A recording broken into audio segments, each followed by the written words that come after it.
Pierre Macron, rédacteur à l'agence d'information Élise Dazy, EDA, est en ligne avec nous. Bonjour Pierre Macron. Bonjour Jean-Baptiste.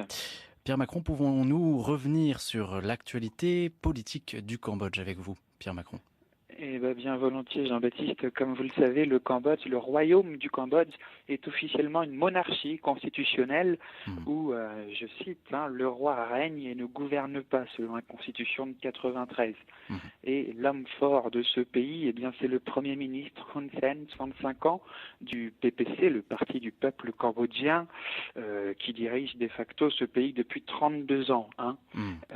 Et ce monsieur Hun Sen a pour ambition, il l'a répété à plusieurs reprises, de rester au pouvoir pendant encore 10 ans.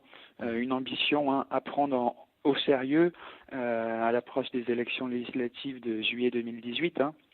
Car on observe que le climat politique se dégrade dans le pays de manière de plus en plus préoccupante. Hmm. Reprenons simplement les événements de ces derniers mois, on observe la fermeture de médias souvent opposés à la politique gouvernementale, comme le Cambodia Daily. On observe aussi l'expulsion d'ONG étrangères et on observe aussi de fortes pressions, et pression, le mot est faible, sur l'opposition politique. La moitié des députés de l'opposition ont fui le pays. Le principal dirigeant de l'opposition a été mis en examen début septembre.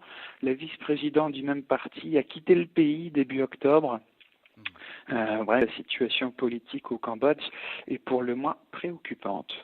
Alors voilà pour l'actualité politique du Cambodge. Pouvons-nous revenir, Pierre Macron, sur la géographie religieuse au Cambodge, majoritairement bouddhiste. Pouvons-nous revenir notamment sur la répartition géographique de ces religions, et notamment religion catholique, Pierre Macron? Vous l'avez dit, et je crois qu'une autre chroniqueuse l'a dit tout à l'heure, Tout c'est à le fait. bouddhisme Theravada qui est très bien implanté dans le pays. C'est la religion d'État depuis 89, la religion de 96% de la population. Mhm. Dans ce pays, la communauté catholique, elle ne représente que 0,2% de la population, Mhm. même si la présence catholique dans le pays est relativement ancienne.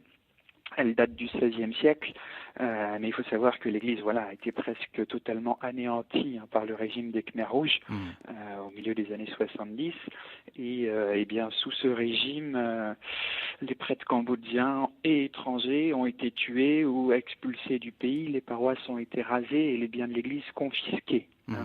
Et puis ensuite, pendant l'occupation communiste vietnamienne des années 70 à 89, la foi s'est maintenue clandestinement et de plus de 60 000 fidèles en 70, il y en avait plus que 5 000 en 1990.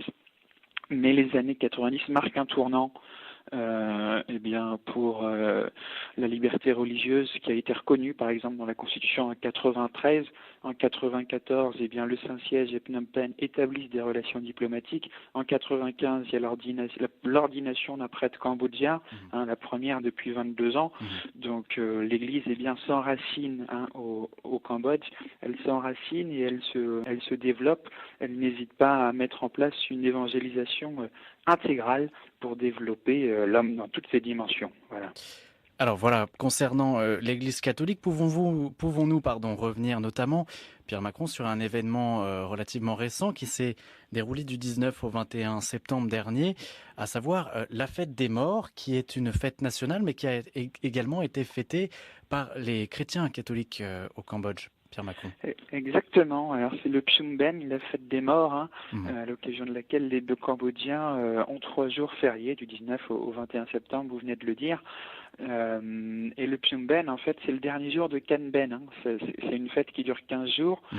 pendant 15 jours pendant lesquels le dieu des enfers, Yama, selon la croyance bouddhiste khmer, Mhm. libère les âmes des morts et celles-ci viennent hanter les vivants et chercher des mérites positifs pour favoriser leur réincarnation. Alors c'est une des principales fêtes religieuses du pays, Mhm. et pendant ces 15 jours, les familles cambodgiennes se réunissent pour prier, pour offrir des offrandes, afin de favoriser la réincarnation de leurs défunts. Mhm. Donc ils se rendent dans les pagodes et ils prient avec les moines. Et c'est une pratique au final aussi bien religieuse que sociale, qui marque l'appartenance au groupe familial. Mhm. Et pour les minorités, notamment la minorité catholique, ça peut représenter un dilemme. Mhm. Mais dans les années 70, après Vatican II, eh bien, à la demande de la conférence épiscopale, le Saint-Siège a autorisé l'Église locale à transférer la fête de la Toussaint et la commémoration des fidèles défunts, normalement célébrée les 1er et 2 novembre, à la date de Psumben. Donc c'est vraiment une adaptation liturgique qui a été faite ad experimentum, mais ce n'est pas la seule, bien évidemment. On peut passer de l'autre côté de la frontière, et au Vietnam, par exemple, en cas de concurrence entre le mercredi des cendres et le Tet, donc le nouvel an vietnamien, eh bien, le jeûne était transféré au mercredi de la semaine suivante. Et simplement, j'attire sur votre attention que depuis cette année, eh bien, dans le diocèse de Phnom Penh, la Toussaint, pour le coup, est à nouveau célébrée le 1er novembre avec l'Église universelle, alors que la fête des défunts était célébrée la semaine dernière ou la semaine d'avant à l'occasion de Phnom Penh. Merci Pierre Macron pour cette revue de presse sur le Cambodge. Je rappelle pour les auditeurs que vous êtes rédacteur à l'agence d'information Église d'Asie EDA. Merci Jean-Baptiste et à bientôt.